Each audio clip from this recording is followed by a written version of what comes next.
disgusted and I'm tired of listening about how we're getting so much for free. Because whatever it's for free, my pockets get a lot lighter.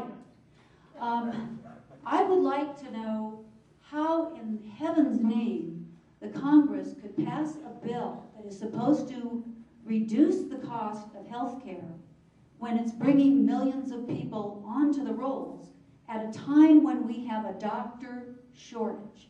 So I'm wondering how I'm going to enjoy all of this free health care when I don't have a doctor to administer it. What can we do to repeal this law? There are two things that can be done.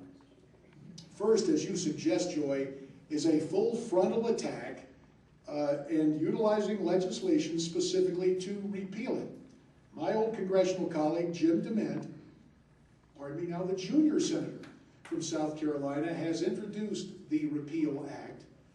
The day it was introduced, I issued a press release saying that were I in the Senate, I would have been an original co-sponsor, inviting my opponent to sign on to the bill, which he eventually did, although I understand it came at night, the day prior to the start of a congressional recess, which is so unlike my opponent. Usually he announces these things to great fanfare. Perhaps it's because I invited him to do so. That is one thing that can be done. Oh, there is something, since we are in a room filled with activists. There's a website, repealit.org. You can go there, and as a citizen, you can sign the electronic petition to Congress demanding the repeal of the bill.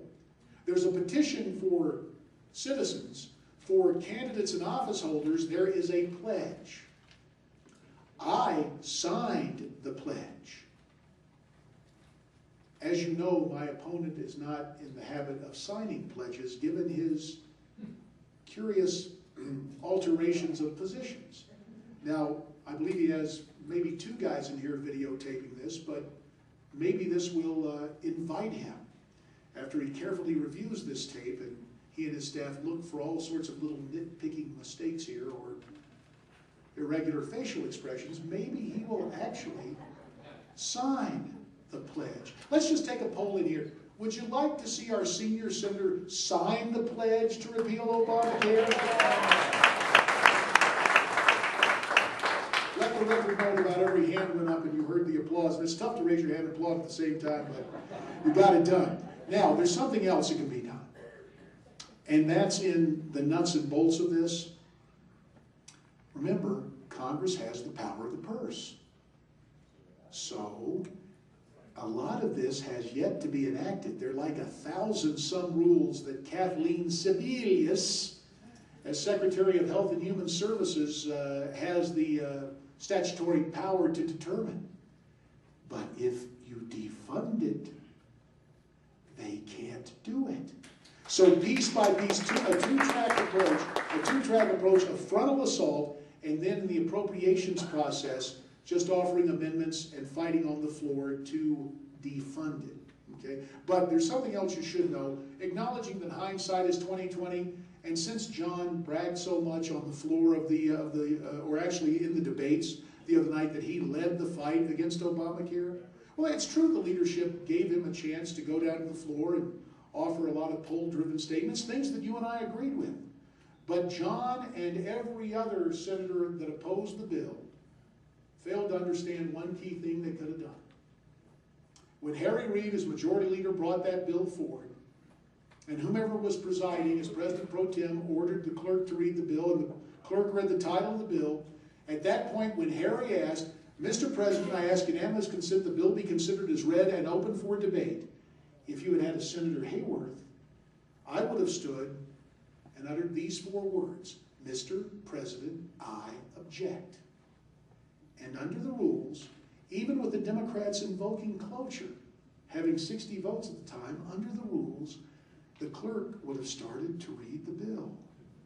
And the clerk would have read and read and read a whole long time, those 2,800 pages. And now that we know in the fullness of time that Rahm Emanuel was ensconced in Harry Reid's office, that noted locker room lobbyist suddenly turned legislative expert. He was in Harry Reid's office writing the bill as it was being debated. Now, can you imagine if the clerk had come to a page devoid of any text.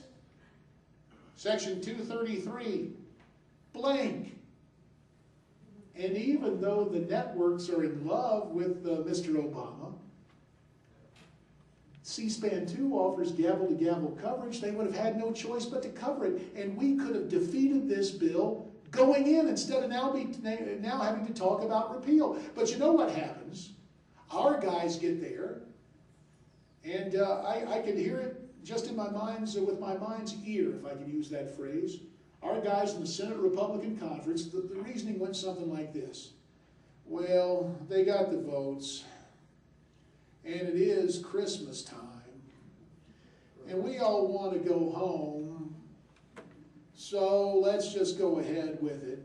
But when we come back, we'll make them vote on raising the debt ceiling. Excuse me, with the possible exception of Blanche Lambert Lincoln of Arkansas, do you think any of the Democrat senators hesitated for a nanosecond in voting to raise the debt ceiling, given the spending of this administration? That was no leverage at all. That was a rationalization to run away from a fight. And you also know, atmospherically, what happens in Washington. You remember the scenes on the cable networks, the reporters there, microphone in hand, outside the White House. Well, Brian, President Obama and his family have delayed their Hawaiian Christmas vacation to stay and monitor the actions of the Senate with the health care bill.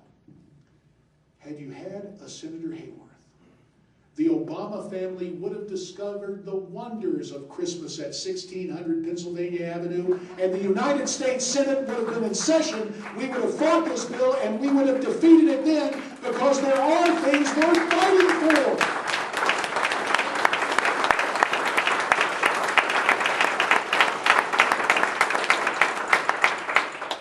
We're at 8 o'clock, and I want to be respectful of your time. And Raj, I don't know typically how long this room is rented by activists, and I don't want to delay you any longer, but we want to be fiscally conservative about this. I hope to answer your questions individually. A couple of notes, if you'll allow me the indulgence. Yes, my opponent has all that dough, and it's funny, the irony of campaign finance. We understand, as a matter of fact, I guess since he sponsored that so-called reform bill, he knows the loopholes. We haven't seen the report yet, but the word on the street is that he went into the presidential fund, the $20 million that remained, and has taken out about $5 million. So if you gave to that presidential campaign and you don't want the money spent on the Senate race, you need to write his office and let him know that you don't want that money spent in that fashion. But that's okay. You see, the good news is I've got the money to win this. The bad news is it's still in some of your pockets.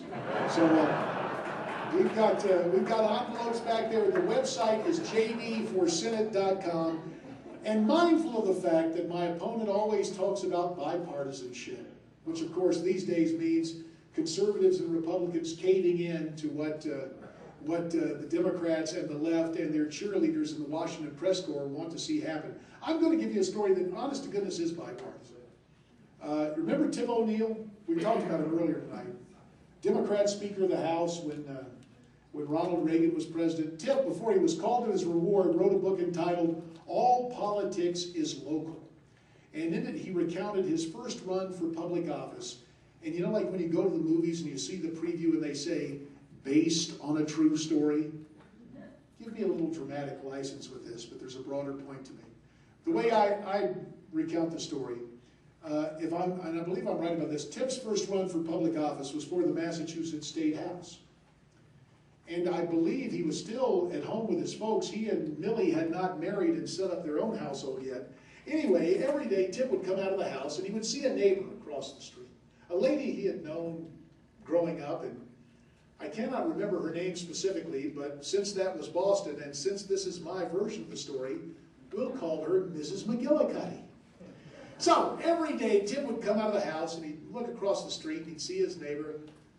Hiya, Ms. McGillicuddy. Oh, hiya, Tip. And every day this would go on. Well, fast forward to the day before the Democrat primary. Tip has been out shaking every hand, been visiting every union hall and watering hole, and even for a young guy, he was a bit robust even then. He's a little tired. He's trudging